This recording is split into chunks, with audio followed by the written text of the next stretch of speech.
Selling your home was not easy in 2025. I know. I tried to help a lot of clients sell and it wasn't easy. And it's not going to get any easier in 2026. And I think a reason for that is I'm not specifically talking about a particular realtor or anything like that, but I'm finding is that a lot of the advice is based upon what worked in a seller's market. We are far from a seller's market. We are in a buyer's market, and we're going to be here for a little while. So that same advice that kind of worked in 2021 is not going to work in 2026. And my goal with this video is kind of to give you 3 or 4 points or tips or even ways of thinking, changing your train of thought that will actually help you have a successful sale if you're looking to sell a home in 2026. I'm Atta Jaffrey. I've been selling real estate in Mississauga and the GTA for more than 20 years, and my goal is just to make that buying and selling process simple. So the first, and I think the most important thing, is overpricing it. A lot of sellers, they want to test the market and they overprice it. That actually costs you tens of thousands of dollars. That is probably one of the worst approach that you can take in a buyer's market. When you're overpriced, you're just not going to get people through the door. Your pricing has to be exact right from the get-go, because if you're overpricing it, A, you're going to sit on the market much longer than the average days on market, and B, once you start doing many price reductions, depending on how high you've listed it, people start to point that maybe these guys are actually really desperate, and when it comes down to offering, they're going to offer even lower than what you may have anticipated anybody would offer, because they see certain price drops. So if you start from the get-go with that right market value price, and you don't have to do so many price drops, if any, then the offers will come more at market value as well. Because these buyers, they're looking at listings all the time. They know exactly what your house is worth, pretty much.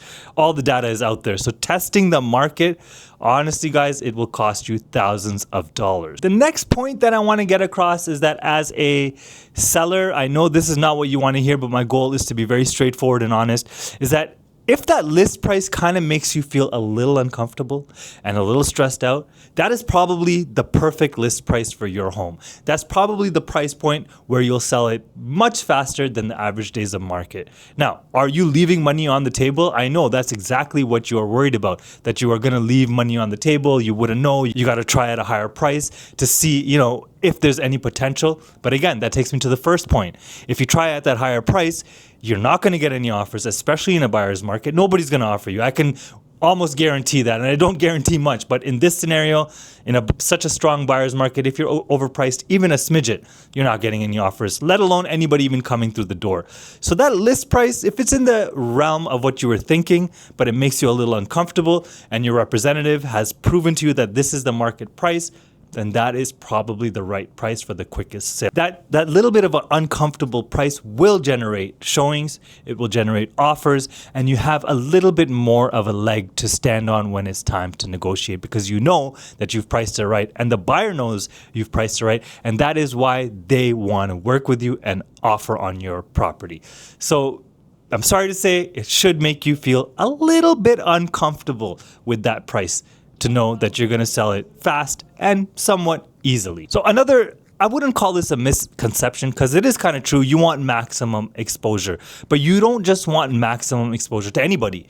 You want maximum exposure to the right buyer. 50 buyers expecting something else when they walk into the house at that price point is not better than that one showing that you've had maybe in a month that is specifically looking for your type of home in that price point with your features. That one buyer is way more valuable than the 50 buyers that were expecting something different when they showed up. So don't think that you need hundreds of buyers walking through the door. You don't. You need the right buyers. And that right buyer will definitely come along if you've priced it right. And let's say hypothetically that they've tried negotiating with other higher price listings and that seller is not in the right mind, but you know you're in the right mind. They're probably frustrated because they didn't get what they feel like the house is worth, and they're probably correct on what they're feeling the house is worth. They didn't get it on those other homes. So that right buyer will come in, negotiate pretty easily with you, and get the deal because they've been turned down from other sellers that were not in their right mind.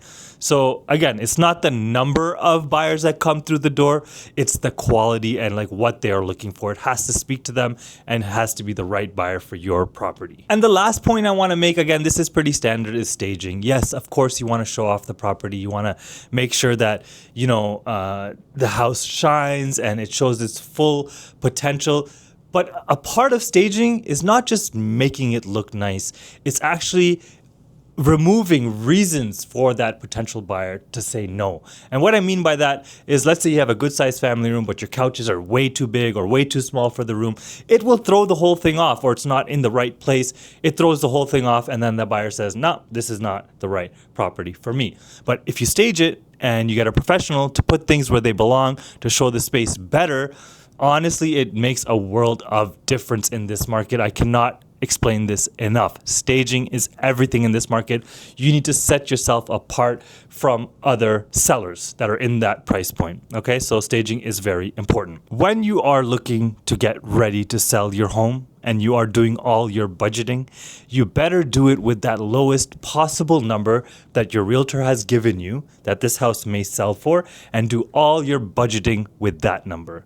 If you are not comfortable with that number, it's time to have another conversation, maybe with the realtor, maybe with your family, and see if this is the right time for you to sell. Because if you're not prepared to accept what the lowest, price point is on that range that your realtor has given you, then you might be disappointed.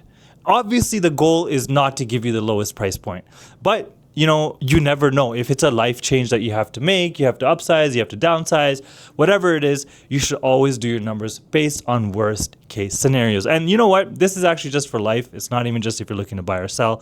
Whenever you're estimating or budgeting, it should always be based on your worst case scenarios. And the last point is just mindset. You got to have the right mindset. You have to have a positive mindset. You have to know kind of what you're getting yourself into and be prepared for challenges. It's an uncomfortable time when it's time to sell your home. You got to leave when people are showing up. You got to make sure the house is clean 24/7. It's not easy.